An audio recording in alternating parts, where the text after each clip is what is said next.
Bagi siapa yang berharap untuk bertemu dengan Allah hari kiamat nanti, masuk ke dalam surga dan selamat dari neraka, dan ingin berzikir dengan Allah dengan zikir yang benar. Ini kalau kita ingatkan teman-teman sekalian ke teman-teman kita yang masih melakukan banyak perbuatan bid'ah. Bid'ah lawan daripada sunnah. Gak apa-apa, ini kan baik. Saudaraku, Rasulullah SAW, kiaimu, gurumu, suri tauladanmu, utusan Allah pencipta langit dan bumi tidak lakukan. Kamu bilang tidak apa-apa? Ini gimana caranya? Kalau begitu berarti guru kamu lain.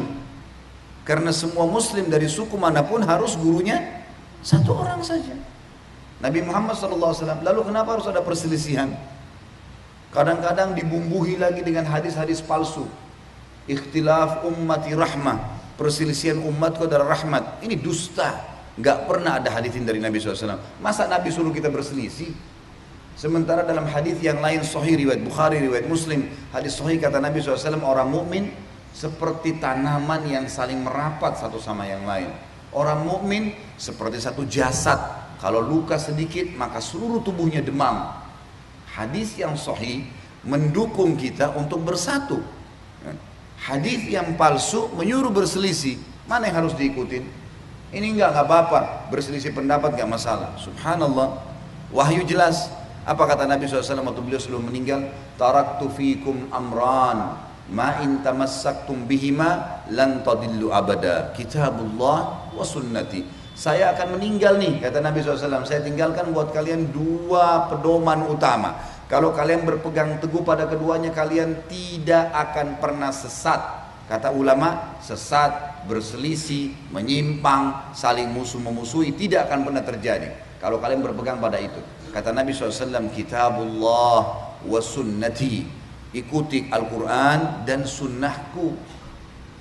Lalu hadis yang sahih yang jelas sekali, kata Nabi SAW, Yahudi terpecah menjadi 71 golongan. Hati-hati, nanti akan ribut tuh mereka. Nasrani juga 72 golongan. Sayangnya kalian juga akan terpecah menjadi 73 golongan. Lebih banyak lagi. Kalau kata Nabi SAW, yang 73 itu, yang Yahudi Nasrani sudah pasti masuk neraka. Yang 73 pun dari kalian akan masuk neraka semua tuh. Masuk neraka dulu, nanti baru masuk surga. Tapi masuk neraka dulu. Kecuali satu, kata Nabi SAW. Ada satu yang masuk surga tanpa hisab. Para sahabat penasaran, ya Rasulullah, siapa yang satu tuh? Kata Nabi SAW, makana ana alaihi wa ashabi, orang yang mengikuti ajaranku dan sahabat-sahabatku. Kembali ke mereka. Al-Quran turun kepada siapa? Nabi Muhammad SAW. Nabi Muhammad ajarkan kepada siapa? Sahabat Nabi. Selesai. Ini konsep kita. Sekarang umat Islam nggak mau tahu. Oh, itu zaman Nabi dan sahabat sudah kuno dulu. Tinggalin aja. Subhanallah. Kalau begitu Anda mau belajar wahyu dari mana?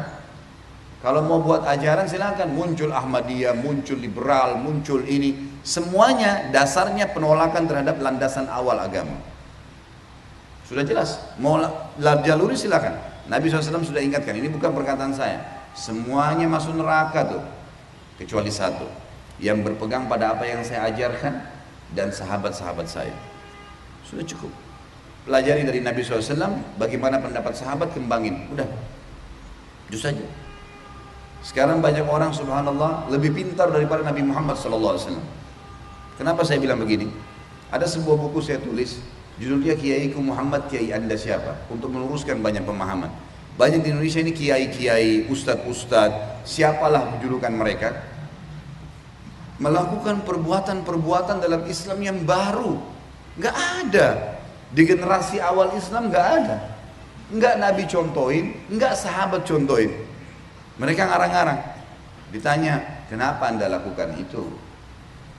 Adakah contohnya? Nggak ada sih. Terus kenapa? Kan baik.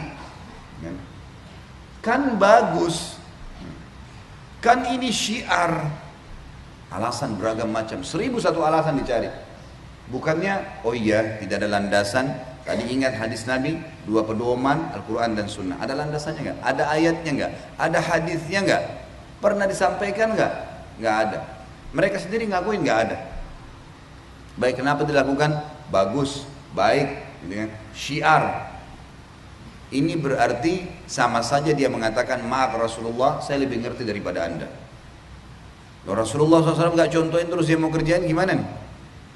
Hanya alasan baik. Bayangkan kalau semua orang beralasan ini baik, ini syiar, lalu mereka mau leluasa melakukannya. Kira-kira yang tertinggal dari agama apa? Nggak ada lagi. Sudah nggak murni dan diwahyu itu.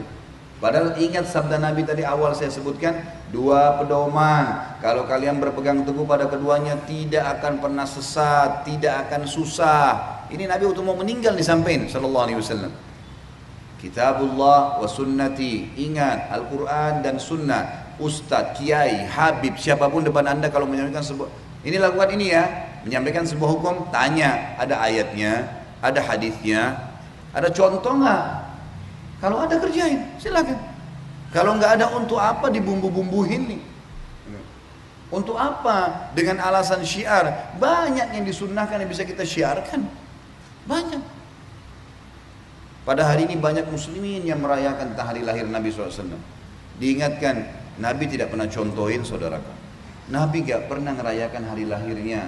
Sahabat juga gak pernah ngerayain.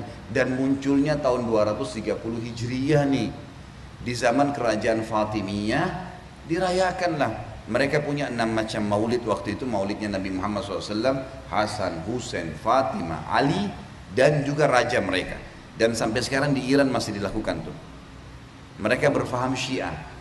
Mereka mengambil dari wilayah Bizantium, orang-orang Nasrani merayakan hari lahirnya Nabi Isa AS. Tarik juga nih ke Islam. Baik Rasulmu, Nabi Muhammad SAW, kiaimu, utusan Allah, nggak pernah ngerayain tuh. Kenapa kamu lakukan? Syiar. Syiar kan bagus. Kita kan baca salawat, saudaraku. Salawat yang Nabi SAW ajarkan sudah ditentukan. Bentuknya, kapan dibaca misalnya habis azan gitu kan. Habis azan kata Nabi SAW, kalau kalian dengarkan muadzin, ikuti apa yang diucapkan dan bacalah salawat untukku.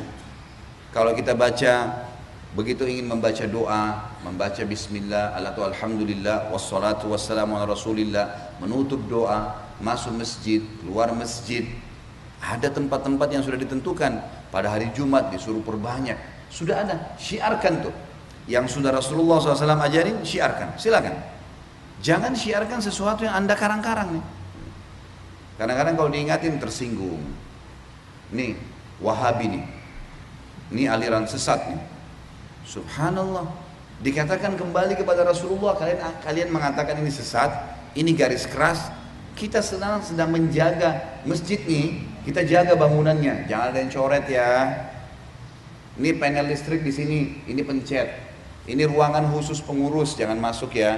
Ini sound system, jangan sembarangan orang yang pegang ya. Peraturan, datang rapi, sholat. Ada sesuatu yang kurang nyaman disampaikan pada panitia. Hanya gitu kok.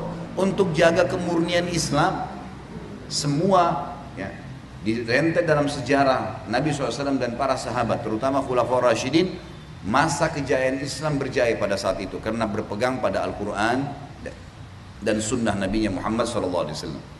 Apa beratnya teman-teman sekalian? Kalau anda berpegang pada sunnah Nabi, beratnya apa? Cukupkan dengan itu saja, nggak usah tambah-tambahin. Selesai. Kan bisa ya? Tapi orang-orang nggak mau, dibumbu-bumbuhin. Hadis yang lain, kata Nabi SAW, alaikum bisunnati wa sunnatul khurafa'ur rasyidun al-mahdiyun min ba'di. Berpegang pada sunnah-sunnahku yang aku contoh-contohkan, dan sunnah khulafaur rasyidin Abu Bakar, Umar, Uthman, Ali radhiyallahu anhum ajma'in. Addu 'alaiha bin nawajid. Pegang teguh pada keduanya walaupun dengan gigi geraham kalian. Nabi SAW sudah tahu nih, nanti ada orang buat-buat nih yang tidak bertanggung jawab, suka ngarang-ngarang.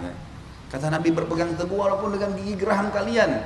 Wa iyyakum wa muhdatsatil umur, dan hati-hati jangan tambah-tambah nih agama, gitu kan.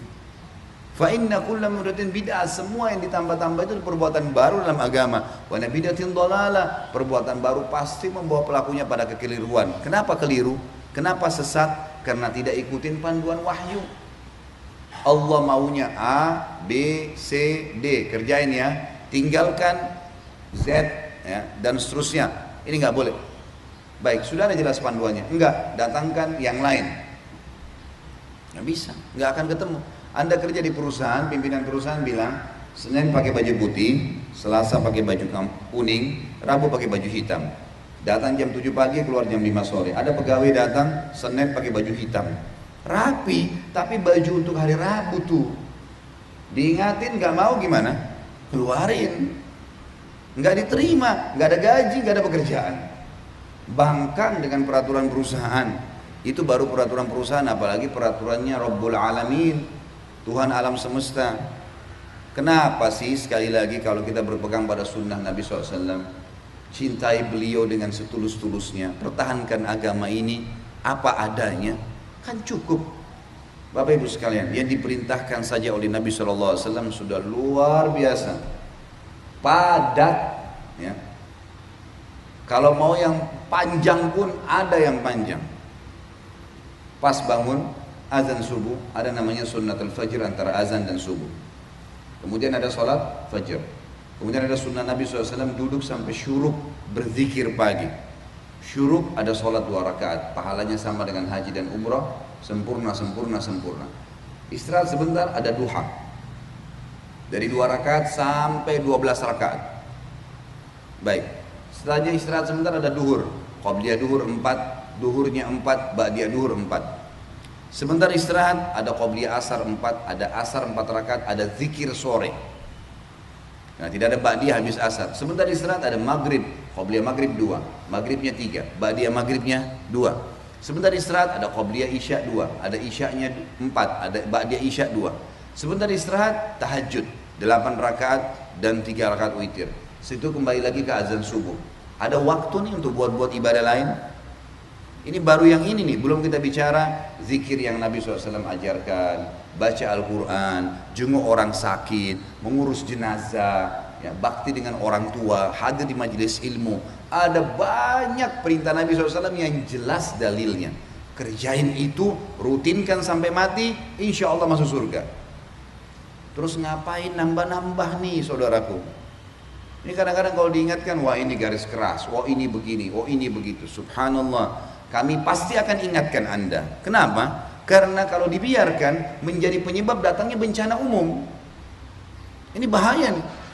Kalau kita biarkan orang-orang yang leluasa melakukan perbuatan-perbuatan salah yang Allah Azza wa Jalla tidak perintahkan, Rasulullah SAW sebagai utusannya tidak mengajarkan, maka akan menjadi bencana umum.